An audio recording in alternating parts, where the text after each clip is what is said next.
नमस्कार दोस्तों, राहे मोटिवेशनल चैनल में आपका स्वागत है। जंगल में एक भूतनी रहती थी, लेकिन वह किसी को कभी परेशान नहीं करती। इसी वजह से गांव वाले उसे एक अच्छी भूतनी कहकर बुलाते थे। वह भूतनी बहुत अच्छी थी। जो भी इंसान परेशान होता या दुखी होकर उसके पास जाता, वह अक्सर उसे समझती और उनका मार्गदर्शन भी करती। उसी गांव में एक परिवार था। उस परिवार में शुभम की पत्नी को बहुत गुस्सा आता था और वह गुस्से में किसी को कुछ भी बोल देती थी।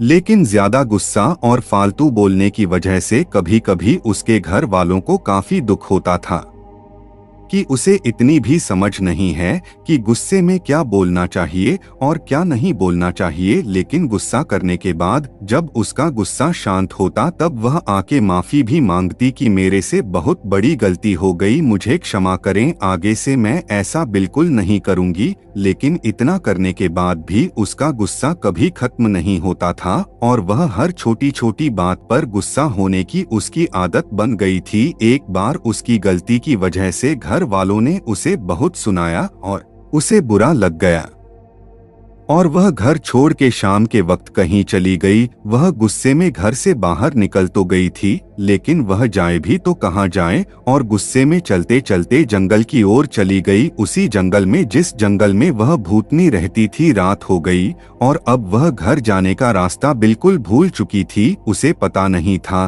कि आखिर घर किस तरफ से जाया जाए। अब उसे भूख लग रही थी, वह क्या खाए। तभी उसे अचानक से पीछे से सरसराहट की आवाज आई। वह डरने लगी। पूरा जंगल अंधेरा और काला हो गया, ऐसे मानो जैसे कि उसके ऊपर अब कोई छाया मंडरा रहा हो। वह जोर से चीखने चिल्लाने लगी, मेरी मदद करो, मैं यहाँ फंस गई हूँ। लेकिन कोई भी उसे मदद के लिए नहीं आया। तब उसने देखा कि इसके पीछे वही भूतनी खड़ी है, जिसका रूप बहुत डरावना था और वह गुस्से से उसकी तरफ देख रही थी। उसने पूछा, तुम कौन हो? भूतनी ने कहा, अगर तुम मुझे नहीं जानती, तुम इस गांव में कैसे हो? उसने कहा, तुम क्या मेरी मदद करोगी? उसने कहा, मैं मतलबी लोग की मदद नहीं करती, जिनको गुस्से में अपना सच नहीं दिखता कि वह क्या कर रहे हैं। उसने कहा, मुझे गुस्सा नहीं आता। तुम्हें कैसे पता मुझे ज्यादा गुस्सा आता है? भूतनी चुपचाप उसे देख रही थी। थोड़ी देर बाद उसको महसूस हुआ कि हाँ, वह गुस्सा कर रही है। उसने कहा, हाँ, मैं नादान हूँ, मैं समझ नहीं पाती। लेकिन अब तुम ही बताओ, मैं अपने गुस्से को कम कैसे करूँ? मेरी तो यह आदत बन चुकी है और यह आदत छूट भी तो नहीं रही है। तुम ही बताओ, इसका क्या उपाय है? तब भूतनी ने कहा, एक कहावत है, क्रोध से पहले सोचो, उसे दोबारा उगलने से रोको। उन्होंने बोला, इसका क्या मतलब है? तुम जरा खुल के बताओ, हमें यह बात समझ में नहीं आ रही। भूतनी फिर मुस्कुराए और बोली, मैं तुम्हें एक कहानी सुनाती हूँ। यह कहानी निश्चय ही तुम्हारे सवालों के सारे जवाब दे देगी। एक समय की बात है, एक छोटे से गांव में एक बुढ़िया रहती थी। वह बहुत ही प्यारी और दयालु महिला थी, लेकिन एक समस्या उनके गुस्से की थी। वे छोटी छोटी बातों पर बहुत जल्दी गुस्सा हो जाया करती थी। जब उसे गुस्सा आता तो कभी नहीं देखती उसके सामने कौन है और कौन नहीं है। वह सबको गुस्से में अपने से छोटा ही समझती थी। बुढ़िया जितनी गुस्सैल थी, उतनी ही लालची थी। उसके मन में धन और पैसों को लेकर अपार लालच था। एक समय बुढ़िया के पास खाने को कुछ नहीं बचा और वह पैसे भी नहीं कामना चाहती थी। तो उसके मन में तरकीब सूझी। उसे याद आया, गांव में मेला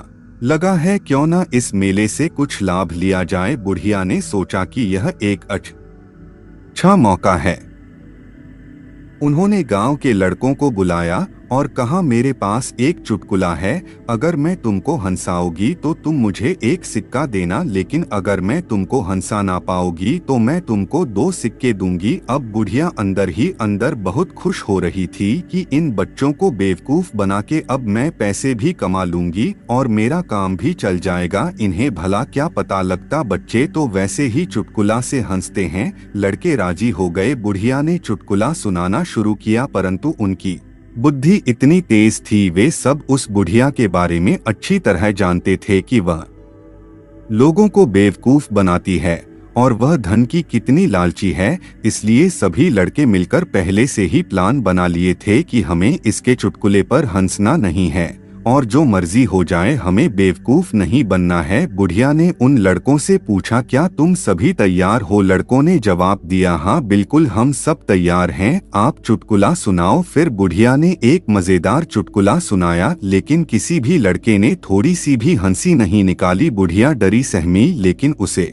2 सिक्के देने थे, इसीलिए उसने दे दिया। उसके मन में उपाय आया, उसने मन ही मन सोचा, अगले बार वह इससे भी बेहतर चुटकुला सुनाएगी और पक्का सबको हंसा के ही मानेगी। इस बार फिर एक चुटकुला सुनाया, लेकिन इस बार भी कोई लड़का नहीं हंसा। अब बुढ़िया थोड़ा गुस्से में आ गई। वह जितनी बार भी चुटकुले सुनाती, गांव में से कोई भी लड़का नहीं हंसता। वे फिर सब बुढ़िया के चुटकुले पर हंसने के बजाय अपनी हंसी को दबा लेते। उसके बाद बुढ़िया ने एक बार फिर कोशिश की और फिर बार बार, लेकिन हर बार उनके पास 2 सिक्के देने ही पड़े। अब उसके पास कोई चारा नहीं बचा। अंत में बुढ़िया ने जितने भी सिक्के लिए थे उन लड़कों को दे दिए और वहां से रोते रोते चली गई। उसने सबक लिया कि आज के बाद वह गुस्सा करना छोड़ देगी। इससे बुढ़िया ने सीख ली कि गुस्सा करने से केवल नुकसान होता है। उन्होंने गुस्से को कम करने का निर्णय लिया और अब उन्होंने समझ लिया कि हंसी और प्रेम के माध्यम से वे अपने आप को और अपने आसपास के लोगों को खुश रख सकती थी। उसकी ज्यादा लालच और ज्यादा बोलने की वजह से उसने खुद के पैर पर कुल्हाड़ी मारी थी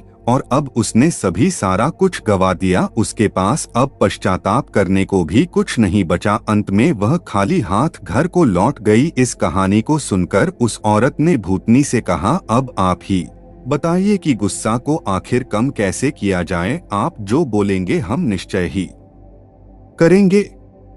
भूतनी ने कहा, अब मैं तुम्हें जो बातें बताने जा रही हूँ उसे तुम ध्यान से सुनो, क्योंकि यह बातें तुम्हारी जिंदगी बदलने वाली। कम गुस्सा रखने के कई फायदे होते हैं जो हमारे स्वास्थ्य, संबंध और मानसिक स्थिति को सुधार सकते हैं। एक, स्वास्थ्य सुधार। ज्यादा गुस्सा रखने से हमारे शारीरिक स्वास्थ्य पर बुरा असर पड़ता है। गुस्से के कारण हृदय रोग, उच्च रक्तचाप, मानसिक तनाव और अन्य स्वास्थ्य समस्याएं हो सकती हैं। यह सच है, ज्यादा गुस्सा इंसान को बीमार बना देता है और ज्यादा गुस्सा करने से इंसान चिड़चिड़ा भी बन जाता है। और एक गुस्से वाला इंसान हमेशा अंदर से बीमार ही रहता है। कम गुस्से से शारीरिक स्वास्थ्य सुधरता है। इसीलिए अगर तुम्हें स्वस्थ रहना है और इन सारी बीमारियों से बचना है तो तुम्हें कम गुस्सा करने की आदत डालनी चाहिए। अधिक गुस्से से आसपास के लोग हमसे दूर हो जाते हैं। कम गुस्सा रखने से हम अपने परिवार, दोस्त और समाज में अच्छे संबंध बना सकते हैं, क्योंकि गुस्से में हम हमेशा दूसरों की बेइज्जती करते हैं और हम प्यार भरे शब्द उन रिश्तों में नहीं बोल पाते जहां बोलना चाहिए, और जहां पर प्यार भरे शब्द नहीं वहां पर भला रिश्ता कैसे रहेगा, क्योंकि रिश्ते प्रेम के सहारे चलते हैं। और जिन रिश्तों में प्रेम नहीं और जिन रिश्तों में तुम प्यार से बात नहीं करोगे, तुम प्यार से बोलोगे नहीं, वहां पर भला रिश्ते कैसे टिकेंगे। इसीलिए रिश्ते को संभालना है तो पहले प्यार से बोलना सीखो, लेकिन तुम प्यार से तभी बोलोगे जब तुम्हें कम गुस्सा आएगा। इसीलिए यह जरूरी है कि तुम कम गुस्सा करो। एक अशांत मन कभी भी सही फैसला नहीं ले सकता, इसलिए सही फैसला लेने के लिए मन का शांत होना जरूरी है। लेकिन मन तभी शांत होगा जब तुम्हें गुस्सा कम आएगा। जब तुम्हें गुस्सा आएगा तो मन हमेशा तुम्हारा अशांत रहेगा। फिर भला तुम कि बताओ, तुम सही फैसले कैसे ले सकते हो? और जब तुम सही फैसले नहीं लोगे तो भला वह जिंदगी का मतलब क्या है? तुम्हारा अस्तित्व ही क्या रह जाएगा? इसीलिए सही फैसले हमारी जिंदगी को बनाते हैं। गुस्से में हम अक्सर उचित निर्णय नहीं ले पाते हैं। कम गुस्सा रखने से हम ठीक से सोच सकते हैं और बेहतर निर्णय ले सकते हैं। जब हम गुस्से में होते हैं तो हमारी मानसिक स्थिति पर गहरा प्रभाव पड़ता है। कम गुस्सा रखने से हमारी चिंता कम होती है और हमें शांति का अनुभव होता है। गुस्से में होने से हम अक्सर उच्च स्थितियों में नुकसान उठाते हैं। कम गुस्सा रखने से हम अपनी उच्च स्थिति और सम्मान बनाए रख सकते हैं। इन सभी फायदों से स्पष्ट है कि कम गुस्सा रखना हमारे जीवन को कई तरह से सुधार सकता है। और हमें एक सकारात्मक और स्वस्थ दिशा में ले जा सकता है। इतना सब सुनने के बाद मुझे समझ में आ गया कि कम गुस्सा होने के कितने सारे फायदा है। आप अब कृपा करके आप मुझे यह बताइए कि गुस्सा को कम किया कैसे जाए, क्योंकि अभी के लिए यह सवाल जरूरी है। अभ्यास, ध्यान और चुप रहना। अगर तुम तीनों चीजों को करोगे तो तुम निश्चय ही गुस्से पर विजय पा लोगे। जब भी तुम्हें लगे कि तुम गुस्सा करने वाले हो तो तुम बस 10 सेकंड के लिए बोलने से पहले चुप रहो। अपने मन को यही बताओ और समझाओ कि तुम 10 सेकंड तक कुछ नहीं बोलोगे। उसके बाद तुम वहां से हो सके तो चले जाओ। गुस्से में अगर तुम उस जगह को छोड़कर कहीं और चले जाते हो तो तुम निश्चय ही उस पर विजय पा लोगे और बिना कुछ बोले तुम वहां जीत जाओगे। और यह तभी होगा जब तुम ध्यान करोगे और जब तुम हर दिन इस बात का प्रयास करोगे। अगर तुम ऐसा कर पाते हो तो तुम्हारी विजय